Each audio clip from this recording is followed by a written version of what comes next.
Love you army, मुझे माफ़ कर देना, जय हिंद। ये बोल के एक ऐसा नौजवान इस दुनिया को छोड़ के चला गया जिसका भी पूरा भविष्य बाकी था। सिर्फ 21 साल की उम्र थी, लेकिन अब वो इस दुनिया में नहीं है। नमस्कार, मेरा नाम है जीआरडी और आप देख रहे हैं 8 PM विद जीआरडी। आज की जो सच्ची घटना है ये कई सारे प्रश्न चिन्ह खड़े करती है, क्योंकि एक नौजवान की ये कहानी है जो आज हमारे बीच में नहीं है। थोड़ा सा वक्त निकालिएगा, इस कहानी को जरूर सुनिएगा, क्योंकि ये सच्ची घटना पर आधारित कहानी है और इससे जुड़े हुए जो प्रश्न हैं उनके जवाब आप जरूर दीजिएगा। शिवपुरी जिले का रहने वाला केदार पाल, जिसकी उम्र 21 साल, एक ऐसा होनहार लड़का जो अपने दोस्तों में सबसे ज़्यादा निपुण है, भागने में, दौड़ने में, हर एक चीज़ में, क्योंकि उसका सपना है इंडियन आर्मी, भारतीय फौज, अपने देश की सेवा करना। और ये पूरी लगन और पूरी मेहनत के साथ उसके लिए जुटा हुआ है। प्रातःकाल सुबह उठकर 4, साढ़े 4, 5 बजे जाता है, दौड़ता है, मेहनत करता है, पसीने बहाता है, हर एक चीज़ करता है। फिटनेस पे सबसे ज़्यादा ध्यान देता है क्योंकि उसे भारतीय फौज में जाना है। लेकिन एक बुरा दौर शुरू हुआ जब कोरोना काल आया।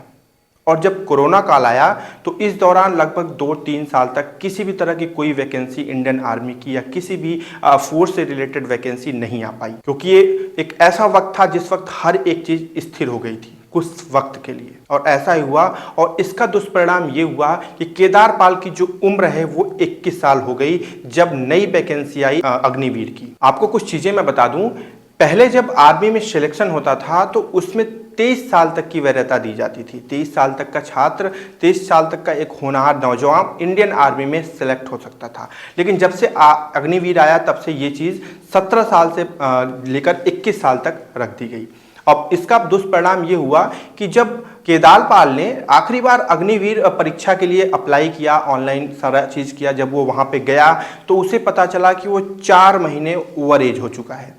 मतलब उम्र से वो 21 साल की उम्र से वो 4 महीने ज़्यादा हो चुका है, और जिसकी वजह से उसका सिलेक्शन वहीं पे रुक गया। मतलब उसे लगा कि अब आर्मी का सपना पूरी तरह से खत्म। इसके बाद उसने क्या किया, उसने SSC GD का भी एग्जाम उसने दिया, जिसका परिणाम अभी तक नहीं आया है। अब ये 21 साल का नौजवान अंदर से इतना टूट चुका था और पता नहीं क्यों इसे कोई समझाने वाला नहीं था या कोई बताने वाला नहीं था या कुछ भी, लेकिन ये अपने मनोबल से पूरी तरह से छिन्न हो चुका था। ये नौजवान अब टूट चुका था पूरी तरह से। अब सुबह का समय था, ये 4:30 बजे घर से बाहर निकलता है और घर से मात्र 200 मीटर की दूरी पे जाता है और वहाँ पे एक आम का पेड़ होता है और उस आम के पेड़ से लटक कर आत्महत्या कर लेता है और साथ में एक सुसाइड नोट देकर जाता है। अब मैं आपको सुसाइड नोट पढ़कर सुनाता हूँ, थोड़ा सा सुनिएगा ध्यान से। मेरे सभी आर्मी वाले भाइयों को जय हिंद भाइयों। पिछले कई दिनों से मैं अपने आप को संभाल नहीं पा रहा हूँ। मुझे दिन रात एक ही बात खा रही है, ओनली आर्मी, और इस बार भी मैं आर्मी में फॉर्म नहीं भर पाया। मैं पिछले कई सालों से आर्मी की तैयारी कर रहा था, लेकिन कोई फ़ायदा नहीं निकला। मैं अपने आप को संभाल नहीं पा रहा हूँ। लव यू आर्मी, माँ मुझे माफ़ करना, लव यू माँ, जय हिंद भाइयों। सुसाइड नोट में ये सिर्फ एक सुसाइड नोट नहीं है, ये बहुत सारे प्रश्न भी खड़ी करती है।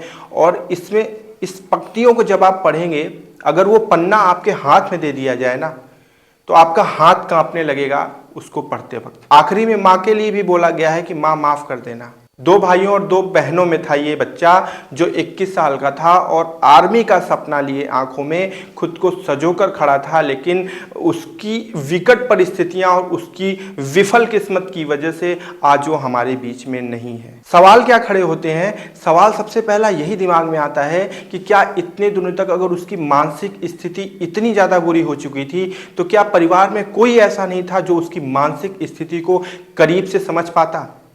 क्या उसके दोस्तों में कोई ऐसा नहीं था जो उसे समझा पाता और ये कह पाता कि कोई बात नहीं, इंडियन आर्मी में सिलेक्शन नहीं हो पाया, कहीं और सिलेक्शन होगा, लेकिन जब भी फौज को देखना उनको सैल्यूट करके बोलना जय हिंद, अच्छा लगेगा? कोई नहीं था ऐसा। दूसरा प्रश्न चिन्ह यही खड़ा होता है जो हमारे सिस्टम को लेकर है।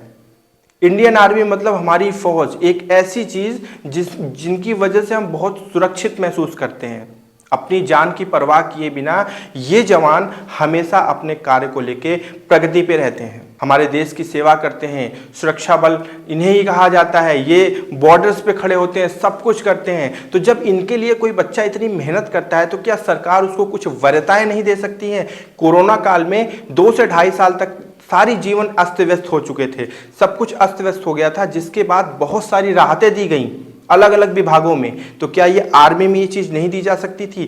क्या 2 साल तक वरीयताएं बढ़ाई नहीं जा सकती थी? अब उन बच्चों का उसमें क्या दोष जिनकी उम्र 20 साल 19 साल थी, लेकिन कोरोना की वजह से जब कोरोना खत्म हुआ तो उनकी एज 21 पार हो चुकी, उसमें उनकी क्या गलती थी? लेकिन ये सिर्फ एक बच्चे की बात नहीं है, ये सिर्फ केदारपाल की बात नहीं है जो मैं आज की कहानी में आपको बता रहा हूं। ऐसी इतनी कहानियां हमारे पास हैं, क्योंकि जब मैं इस कहानी को पूरा संजो रहा था, इसके सारे डेटा में कलेक्ट कर रहा था, तो उस दौरान बहुत से ऐसी कहानियां मुझे दिखी जिसमें इसी तरह के सुसाइड किए गए हैं। अभी हाल फिलहाल में मैंने एक कहानी और बताई है जो कि इलाहाबाद से जुड़ी हुई है, जिसमें एक बच्चे ने सेम यही चीज़ करके सुसाइड कर लिया। ये कहानी बहुत बड़ी नहीं है और इसमें बहुत सारी चीज़ें मैंने इसलिए नहीं डाली क्योंकि हैं बहुत सारी चीज़ें बताने के लिए, लेकिन उनको बताने से कोई अर्थ नहीं निकलेगा। मुझे बस इतना लगा कि आप तक ये चीज़ पहुंचानी चाहिए, ताकि आप कुछ जो सवाल मैंने पूछे हैं ना, उनके जवाब आप दीजिए। आप बताइए कि यहाँ पर कहाँ पे खामी हुई, कहाँ पे ऐसी गलती हुई जिसकी वजह से ये नौजवान आज हमारे बीच में नहीं है। मैं मिलूंगा अगली कहानी में। ध्यान रखिएगा अपना।